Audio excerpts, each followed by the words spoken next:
പഞ്ചാബിലെ ചോദ്യപേപ്പർ ചോർച്ചയിൽ പാർലമെന്റിന് പുറത്ത് പ്രതിഷേധവുമായി ബി.ജെ.പി. പഞ്ചാബ് വിദ്യാഭ്യാസ മന്ത്രി ഹർജോത് സിംഗ് ബെയിൽസിന്റെ രാജി ആവശ്യപ്പെട്ടായിരുന്നു ബി.ജെ.പി. എംപിമാരുടെ പ്രതിഷേധ പ്രകടനം.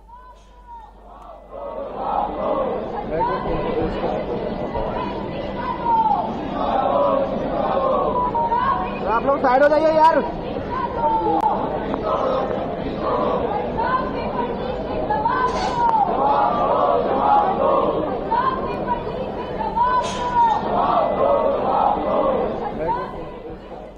രാജ്യത്ത് ഏറ്റവും കൂടുതൽ ചോദ്യപേപ്പറുകൾ ചോർന്നത് പഞ്ചാബിലാണെന്നാണ് ബി.ജെ.പിയുടെ ആരോപണം.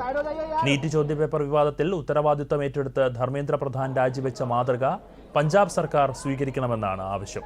എന്നാൽ മത്സര പരീക്ഷകളുടെ ഒരൊറ്റ ചോദ്യപേപ്പർ പോലും ചോർന്നിട്ടില്ല എന്ന് ആണ് ആം ആദ്മി പാർട്ടിയുടെ പ്രതികരണം.